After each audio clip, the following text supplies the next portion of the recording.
Logos ministry या चॅनलमध्ये आपणा सर्वांचे हार्दिक स्वागत आहे। प्रभू येशू ख्रिस्त जो संपूर्ण जगाचा उद्धार करता त्याच्या अति पवित्र व सामर्थ्यवान नावाने मी ॲलन लोबो आपणा सर्वांना शुभेच्छा देत आहे। हे चॅनल सबस्क्राइब करणाऱ्या सर्वांचे मी हृदयपूर्वक आभारी आहे। आजचा संदेश जर तुम्ही पहिल्यांदाच पाहत असाल व जर तो तुम्हाला आवडला तर कृपया तुम्ही तो शेअर करावा, इतरांबरोबर लाईक करावा व संदेशाचे नोटिफिकेशन तुम्हाला कायम मिळण्यासाठी बेल रिंग प्रेस करावी। Thank you and God bless you.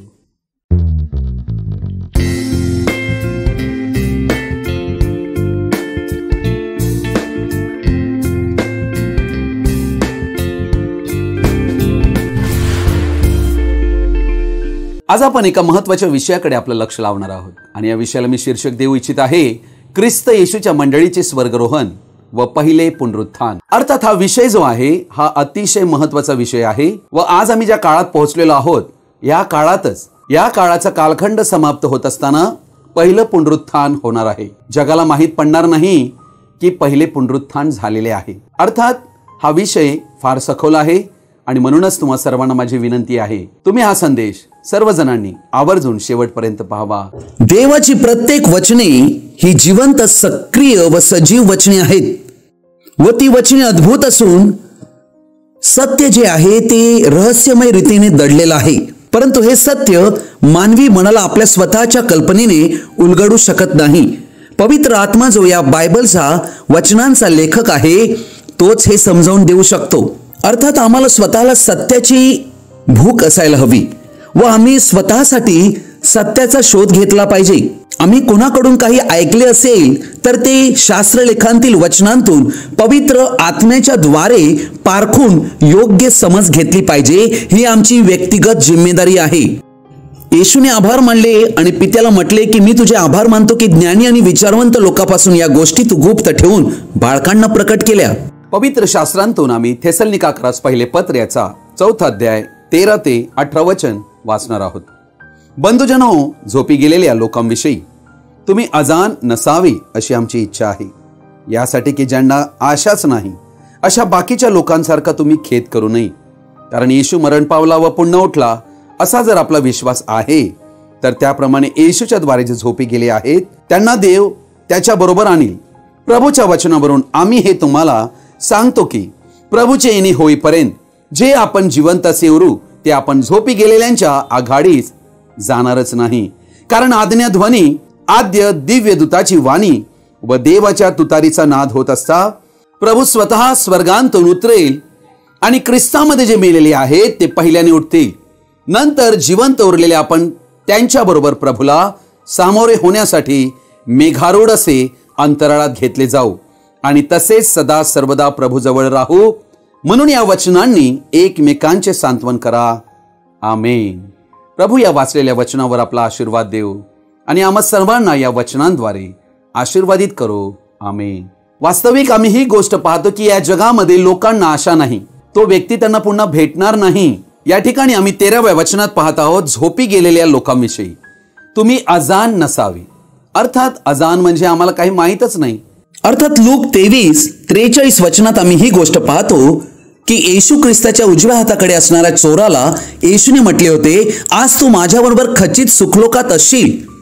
अर्थात ख्रिस्तामध्ये झोपी गेलेले लोक हे सुखलोकामध्ये आहेत। मग प्रश्न हा पडतो की सुखलोकात जर ते आहे तर त्यांना पुन्हा उठविण्याची का गरज आहे? पहिली गोष्ट, सुखलोकामध्ये ते निद्रिस्त आहेत। त्यांना जे शरीर प्राप्त झाले होते अर्थात पापाचं हे नश्वर शरीर यांतून पूर्णतः मुक्ती मिळण्याचा हा दिवस म्हणजेच पहिले पुनरुत्थान होय। अर्थ संत पॉल म्हणाला होता की किती मी कष्टी मनुष्य, मला या मरणाधीन शरीरापासून कोण सोडवी? हाच तो दिवस आहे ज्या दिवशी मर्त्य शरीर, पापाधीन असणारं शरीर यांतून मनुष्याला पूर्णतः मुक्ती मिळून हे विनाशी शरीर अविनाशीपणात बदलणं जाणे अर्थात गौरवी शरीर प्राप्त होणे, हेच पहिलं पुनरुत्थान आहे। अर्थात योहानाचं पहिलं पत्र 3 अध्याय 2 वचन म्हणते, आम्ही ख्रिस्ताला पाहू व त्याच्यासारखे आम्ही होऊ।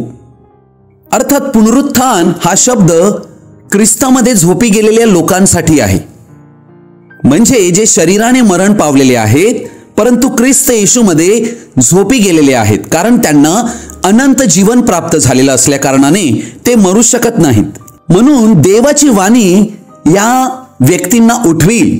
जसं इफिस 5:14 म्हणते, हे निद्रिस्ता जागा हो व मेलेल्यांतून उठ, म्हणजे ख्रिस्ताचा प्रकाश तुझ्यावर पडेल. अर्थात निद्रिस्त झालेल्या या संत जनांना जागे करण्यात येणार आहे, मेलेल्यांतून उठविण्यात येणार आहे त्याच्या वाणीद्वारे. करंथीकरास पहिले पत्र याचा 15 अध्याय आणि याचं 20 वचनापासून मी वाचत आहे. तरी पण ख्रिस्त मेलेल्यांतून उठविला गेला आहेच, तो महानिद्रा घेणाऱ्यांतले प्रथम फळ असा आहे. अर्थात ख्रिस्त येशू हा प्रथम फळ आहे. अर्थात ख्रिस्त येशूने योहान 11 अध्यायात मार्थेशी बोलताना म्हटले, पुनरुत्थान आणि जीवन मीच आहे.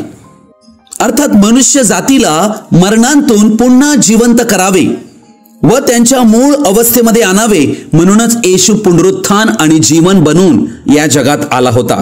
तो स्वतः पुनरुत्थान आहे. पुनरुत्थान हा एक व्यक्ती आहे. वचन या ठिकाणी आम्हाला स्पष्ट शिकवत आहे की येशू ख्रिस्त प्रथम फळ आहे. अर्थात पुनरुत्थान त्यानेच आणले. तो एक गव्हाचा दाना होता जो मरण पावला यासाठी की त्याने अनेकांना, आम्हालाही पुनरुत्थानामध्ये आणावे. प्रभू येशू ख्रिस्ताने म्हटले की गव्हाचा दाना जमिनीत पडून मेला नाही तर तो एकटाच राहतो आणि मेला तर पुष्कळ पीक देतो. अर्थात या ठिकाणी ही एक प्रक्रिया आहे जीवनात येण्यासाठी, पुष्कळ पीक मिळण्यासाठी. एका दाण्यातून 100 असे दाणे बाहेर यावे म्हणून ही प्रक्रिया आढळते. अर्थात या प्रक्रियेमध्ये मरण येते, परंतु मरण हा शेवट नाही. मृत्यू हे एक द्वार आहे अनंतात प्रवेश करण्यासाठी. म्हणून मत्तई 13 मध्ये वचन शिकविते की कापणी ही युगाची समाप्ती आहे आणि बीज जे आहे हे कोठारात साठविले जाईल. अर्थात हे स्वर्गारोहणाला दर्शवित आहे. जे बीज पेरले गेले होते त्यांतूनच आलेले जे कोठारात साठविले जाणार आहेत. 23 वचन म्हणते, पण प्रत्येक आपापल्या क्रमाप्रमाणे प्रथम फळ ख्रिस्त. अर्थात या ठिकाणी पुनरुत्थानाचा क्रम ठेवलेला आहे. प्रथम फळ ख्रिस्त, मग जे ख्रिस्ताचे ते त्याच्या आगमन काळी. हे आहे पहिलं पुनरुत्थान. ध्यानात घ्या. अर्थात या ठिकाणी आम्हाला वचन स्पष्ट सत्य सांगत आहे की पुनरुत्थान जे आहे यासाठी एक क्रम देवाने ठेवलेला आहे. प्रथम फळ ख्रिस्त आहे. अर्थात ख्रिस्त ज्या वेळेला पुनरुत्थित झाला त्या दिवशी मत्तई 27 अध्याय याच्या 52 वचन म्हणते, थडगी उघडली आणि निजलेल्या पवित्र जनांतील पुष्कळ जणांची शरीरे उठविली गेली. अर्थात ख्रिस्त येशू जो पुनरुत्थान आणि जीवन आहे त्याने आपल्या पुनरुत्थानानंतर पुष्कळ जणांना आपल्या बरोबर उठविलेले आहे. पहिल्या पुनरुत्थानाविषयी संत पौलाला देवाने जे प्रकाशन दिले, करंथीकरास पहिले पत्र याच्या 15व्या अध्यायात 50 वचनापासून मी वाचत आहे. बंधुजन हो, मी असे म्हणतो की मांस व रक्त यांना देवाच्या राज्याचे वतन मिळू शकत नाही. अर्थात ज्या शरीरात आज आम्ही आहोत, जे रक्त आमच्या सळसळत आहे, या शरीरासह आम्ही देवाच्या राज्यात कधीही प्रवेश करू शकत नाही. आणि विनाशीपणाला अविनाशीपणाचे वतन मिळत नाही. अर्थात आम्ही जे विनाशी आहोत, आम्हाला अविनाशी झाल्याशिवाय अविनाशीपणाचं वतन मिळू शकत नाही जे देव आम्हाला देऊ इच्छितो. म्हणून संत पौल पुढे 51व्या वचनात म्हणतो, पहा मी तुम्हास एक रहस्य सांगतो. अर्थात जी गोष्ट आज आम्ही बोलत आहोत हे एक रहस्य आहे. आपण सर्वच महानिद्रा घेणार नाही, तरी आपण सर्वजण बदलून जाऊ क्षणात, निमिषात. कधी? आमच्या डोळ्याची पापणी लवते ना लवते तोच. शेवटला कर्ण वाजेल तेव्हा, कारण कर्ण वाजेल, मेलेले ते अविनाशी असे उठविले जातील आणि आपण बदलून जाऊ. कारण हे जे विनाशी त्याने अविनाशी पण परिधान करावे आणि हे जे मर्त्य त्याने अमरत्व परिधान करावे हे आवश्यक आहे. हे जे विनाशी त्याने अविनाशी पण परिधान केले आणि हे जे मर्त्य त्याने अमरत्व परिधान केले असे जेव्हा होईल तेव्हा मरण विजयात गिळले गेले आहे असा जो शास्त्रलेख आहे तो पूर्ण होईल. आणि हा शास्त्रलेख पहिल्या पुनरुत्थानाच्या समयी पूर्णतेत जाणार आहे. तेव्हा असे म्हटले जाईल, अरे मरणा तुझा विजय कुठे? अरे मरणा तुझी नांगी कुठे? म्हणजे काय? आतापर्यंत मनुष्य जातीला तू मरणात घेऊन गेलास, परंतु आता मरण विजयात गिळलं गेलेलं आहे. मृत्यूवर विजय मिळविलेल्या ख्रिस्त येशूच्या मंडळीला मरणाचा हा डंक, मरणाची नांगी काही करू शकणार नाही. प्रियजन हो, हा दिवस किती गौरवी दिवस असेल, किती आनंदाचा क्षण असेल. मूर्ख कुमारिका आणि शहाण्या कुमारिका या दोन्हीही दोन प्रकारच्या ख्रिस्ती व्यक्तींना दर्शवित आहेत व या दोघांसाठी पुनरुत्थान ही वेगवेगळं आहे. कारण पहिले पुनरुत्थान हे शहाण्या कुमारिकेसाठी आहे, दुसरे पुनरुत्थान हे मूर्ख कुमारिकेसाठी आहे. कारण मूर्ख कुमारिका ही जीवनाच्या पुस्तकात लिहिलेली आहे आणि प्रकटीकरण 20:15 म्हणते, ज्या कोणाचे नाव जीवनाच्या पुस्तकात लिहिलेले सापडले नाही तो अग्नीच्या सरोवरात टाकला गेला. अर्थात दुसऱ्या पुनरुत्थानामध्ये जगातील सर्व पापी येतील, ज्यांचा न्याय होऊन ते अग्नीच्या सरोवरात टाकले जातील, जे दुसरे मरण आहे. अर्थात जीवनाच्या पुस्तकात लिहिलेली मूर्ख कुमारिका व इतर हे या ठिकाणी आम्हाला दुसऱ्या पुनरुत्थानात आढळतात. अर्थात शहाणी आणि मूर्ख कुमारिका याविषयीचा दाखला आम्ही मत्ते 25:1 आम्ही पाहत आहोत. दोन्हीही समूह सार्वकालिक जीवन प्राप्त केलेले व्यक्ती आहेत. अर्थात पुनरुत्थान कोणाचं होईल? रोमकरसपत्र 8:9 शेवटचा भाग म्हणतो, जर कोणाला ख्रिस्ताचा आत्मा प्राप्त झालेला नसेल तर तो ख्रिस्ताचा नाही. अर्थात प्रभू येशू ख्रिस्त पहिल्या पुनरुत्थानात त्यांनाच उठवेल ज्यांना ख्रिस्ताचा आत्मा प्राप्त झालेला आहे. कारण वचन 10 म्हणते, पण ख्रिस्त तुम्हामध्ये असेल तर शरीर जरी पापामुळे मेलेले आहे तरी आत्मा नीतिमत्वामुळे जीवन आहे.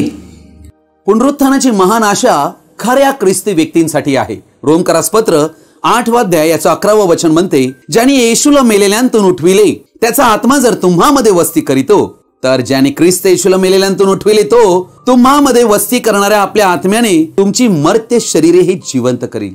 अर्थात आमचा विश्वास पुनरुत्थानावर आधारलेला आहे. महान आशा ख्रिस्ती व्यक्तींना आहे आणि ही पुनरुत्थानाची महान आशा आहे. अर्थात हे फार महान अभिवचन आहे.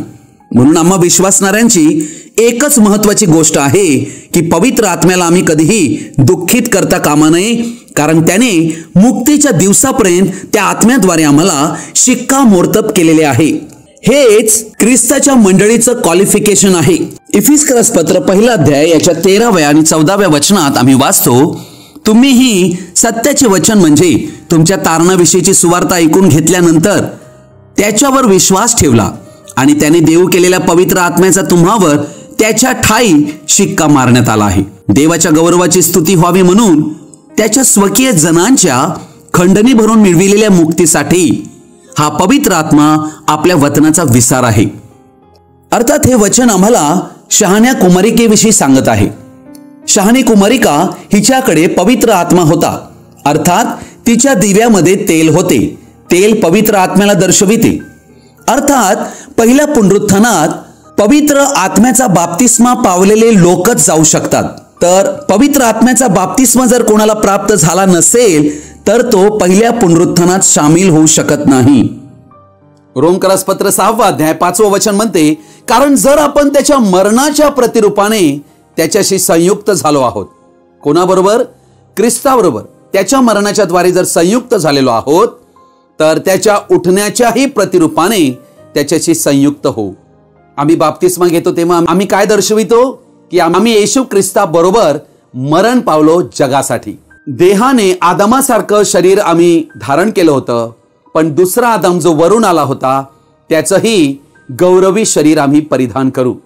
हीच महान आशा पुनरुत्थानाची आम्हाला देण्यात आलेली आहे. मंडळी, ही ख्रिस्त येशूचे शरीर आहे. व्यक्तिगतरित्या त्याचे प्रत्येक जण अवयव आहोत व आम्हामध्ये पवित्र आत्मा वास करतो आणि आम्ही त्या पवित्र आत्म्याचे मंदिर आहोत. अर्थात आमचे गौरव होणे फार गरजेचे आहे व आम्हाला मृत्यूवर विजय प्राप्त करणे फार आवश्यक आहे.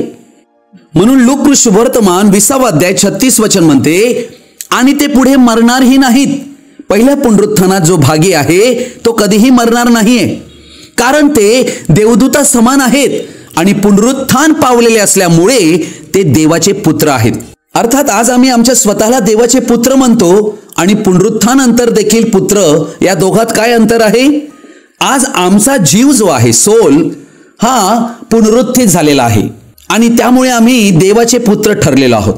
परंतु ज्या दिवशी आमची शरीराची मुक्ती होईल त्यावेळेला आम्ही मरणावर विजय प्राप्त केलेले, पुनरुत्थान पावलेले देवाचे खरोखर पुत्र आणि कन्या बनू. रोमकरसपत्र 8 33 आणि 34 म्हणते, देवाच्या निवडलेल्या लोकांवर दोषारोप कोण ठेवी? देवच नीतिमान ठरविणारा आहे. तिच्यावर कोणीही दोषारोप करू शकत नाही, कारण देवाने तिला नीतिमान, न्यायी आणि पवित्र ठरवलेला आहे. 34 वचन म्हणते, तर दंडाज्ञा करणारा कोण? जो मेला इतकेच नाही तर मेलेल्यांतून उठला आहे, जो देवाच्या उजवीकडे आहे आणि जो आपल्यासाठी मध्यस्थीही करीत आहे, तो ख्रिस्त येशू आहे. अर्थात येशू ख्रिस्ताच्या मध्यस्थीनेच मंडळीला पवित्र, निर्दोष, निष्कलंक असे ठरविण्यात आलेले आहे. रोमकरास पत्र 8 अध्याय 1 वचन म्हणते, म्हणून ख्रिस्त येशूमध्ये असलेल्यांना दंडाज्ञा नाहीच, म्हणूनच शहाणी कुमारिका दंडाखाली आढळत नाही. ध्यानात घ्या, शहाणी कुमारिका निर्दोष, निष्कलंक ठरते, पवित्र आणि नीतिमान ठरते. संपूर्ण बायबल 2 पुनरुत्थानाविषयी शिकविते. पहिले पुनरुत्थान आणि दुसरे पुनरुत्थान, जे शेवटचे पुनरुत्थान आहे. अर्थात पहिले पुनरुत्थान हे महासंकटाच्या काळाला सुरुवात होण्यापूर्वी होईल. अर्थात ख्रिस्त येशूच्या मंडळीच्या स्वर्गारोहणा अगोदर. अर्थात पहिले पुनरुत्थान हे फक्त नवीन करारातील संत जनांसाठी आहे, ख्रिस्त येशूच्या नवरीसाठी. पहिल्या पुनरुत्थानासाठी जे लायक आहेत असे खास व्यक्ती आहेत, तेच केवळ पहिल्या पुनरुत्थानात मरणावर विजय मिळवून उठविले जातील गौरवी आणि अविनाशी शरीरामध्ये. दानियेलचं पुस्तक याचा 12वा अध्याय आणि याचं 2 वचन म्हणते, भूमीतील मातीत निजलेल्यांचा मोठा समुदाय उठेल, कित्येक सार्वकालचे जीवन मिळविण्यास आणि कित्येक अप्रतिष्ठा व सर्वकालचा धिक्कार मिळविण्यास उठतील. अर्थात या ठिकाणी आम्ही दुसरं पुनरुत्थान पाहत आहोत, ज्याविषयी दानियेल संदेष्टाला कळविण्यात आले. दुसऱ्या पुनरुत्थानामध्ये 2 प्रकारचे लोक उठविले जातील. एक जे सार्वकालिक जीवन मिळविण्यासाठी, व दुसरे लोक आहेत जे अप्रतिष्ठा व सार्वकाळचा धिक्कार मिळविण्यासाठी. अर्थात त्यांना दंड होणार आहे. दुसरा मृत्यू त्यांच्या पदरी पडणार आहे. दुसरा मृत्यू म्हणजे नरकाग्नीची शिक्षा, अग्नीचे सरोवर, अर्थात मनुष्यांच्या जीवात्म्याचा पूर्णपणे विनाश. हा दुसरा मृत्यू आहे. अर्थात सार्वकालिक जीवन हे मूर्ख कुमारिकांना प्राप्त होईल. थेसलोनिकास पहिले पत्र 4 अध्याय 15 वचनापासून मी वाचत आहे. प्रभूच्या वचनावरून आम्ही हे तुम्हाला सांगतो की प्रभूचे येणे होईपर्यंत जे आपण जिवंत असे उरू, ते आपण झोपी गेलेल्यांच्या आघाडीस जाणारच नाही.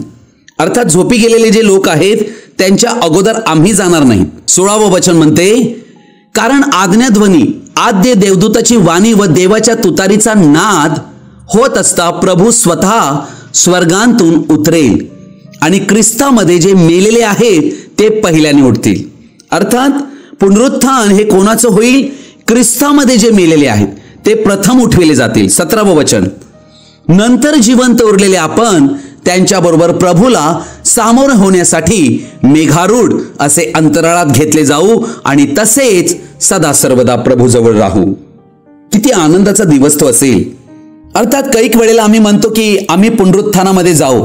पुनरुत्थान हे केवळ मेलेल्यांसाठी आहे, परंतु ख्रिस्ताच्या येण्याच्या वेळेला, मंडळीच्या स्वर्गारोहणाच्या वेळेला 2 प्रकारचे लोक आम्हाला आढळतात.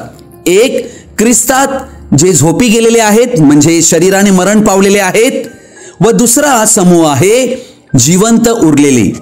अर्थात जिवंत उरलेले हे काही पुनरुत्थान पावणार नाहीत, कारण तशी त्यांना गरज नाही. ते आपल्या विनाशी शरीरांतून अविनाशीपणात बदलले जाणार आहेत.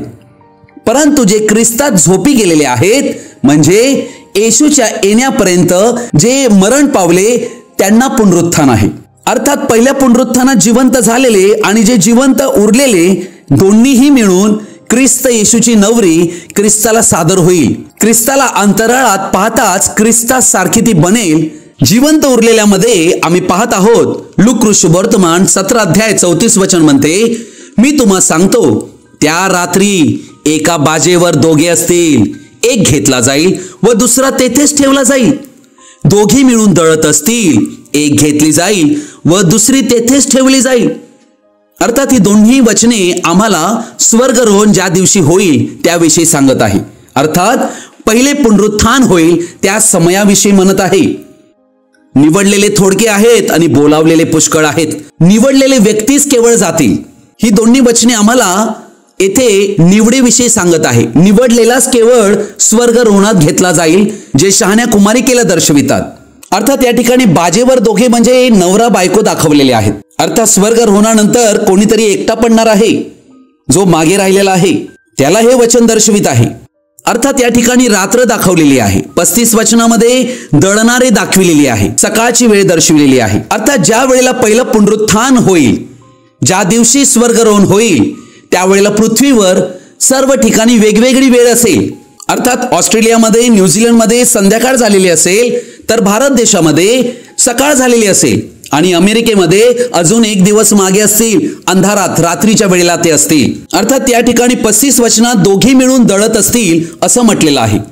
अच्छा, दळणारे या दोन्ही स्त्रिया दर्शविलेल्या आहेत. या दोन्हीही मंडळ्यांना दर्शवित आहे.